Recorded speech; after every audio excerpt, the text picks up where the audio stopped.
Hi, my name's Josh, and welcome to the Fair Deal Democrat podcast. Today, just a short episode to mark the demise of the liberal Patriot, which was a Substack run by John Halpin with contributions by Roy Teixeira and others. They've been around, I guess, 4 or 5 years. And after, I guess, 1,500 or so entries on their Substack page, they've decided to give up the ghosts. They represented a very specific brand of centrist rethinking about the Democratic Party, one that I largely agree with. I found many of their takes very informative. I also appreciated the book, Where Have All the Democrats Gone, that Roy wrote with John Judas a couple of years ago, several years ago, I guess now. So, and there, Roy wrote a final column, and I think really summarized the problem. Let me read the key paragraph. Currently, the desire for change, and he's talking about within the Democratic Party, seems to be hovering around zero as more and more Democrats have convinced themselves that their problems have essentially been solved. Here at the Liberal Patriot, we know all about that. Funding for our modest enterprise, always precarious, has now completely dried up. Our view that the party has neither solved its problems nor is even very close to doing so has tanked our appeal among partisan Democratic donors, even reform minded ones. A little heterodoxy is fine, but there's a limit, hence, no money. Well, I can't speak to their financial situation. Apparently, there's no money. There's a lot of that going around, I guess. But I would note that the problem I see in that paragraph and in the final columns that Roy and John Halpin wrote is essentially bitterness. And that's been a consistent problem of tone with the Liberal Patriot.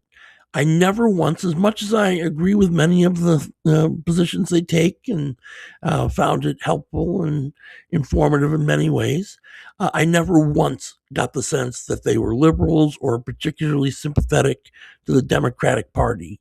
Maybe they were 20 years ago or whatever, but never once did I sense that there was any genuine love or affection for what the Democratic Party has achieved. And in spite of everything, the Democratic Party has achieved a lot, even in recent years. In Obama's first term, we got Obamacare, the Affordable Care Act, that has provided health care for millions of Americans. Like, that was a significant achievement that only the Democratic Party could do. Could the bill have been better? Blah, blah, blah, all those things. The reality of politics was it was what got through, and it made a big difference. The other big achievement that Democrats led during that sort of same time period was marriage equality and sort of full citizenship for the LGBT community. And there are ongoing issues around trans rights and whatnot. But, marriage equality was a big deal. The right to serve in the armed forces was a big deal. Full citizenship for, the community is important. And it was a huge victory. And it was one, I like to attribute it largely to the rise of my generation, Gen X, within the Democratic Party. Once we turned about 30 and became, a force, that's when things started to turn. Regardless of sort of generational posturing, the Democratic Party still produces important results. Even in Biden's term, some of what he passed, the Inflation Reduction Act, some of the spending on infrastructure, there were important things there. So, like here at the Fair Deal Democrats, we're always quite clear about why we're Democrats. I never, ever, ever got that from the Liberal Patriot.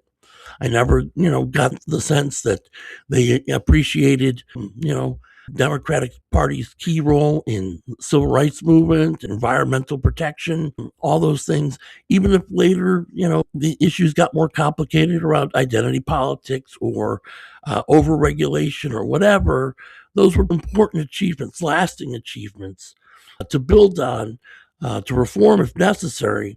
But achievements nonetheless. So, again, I'm sorry to see the liberal Patriot go, but I think rather than sort of blaming the Democratic Party, one more sort of shot across the bow, you know, complaining that they weren't supported, I would say that lack of support was a two-way street. I do hope they continue to write individually or find another platform, but I fully understand why Democrats would not want to take advice from people who seem to have no love for them. That's it for today. Just wanted to give a short shout out and acknowledge their demise and wish them well in their future endeavors. Thank you for joining us. Have a great day.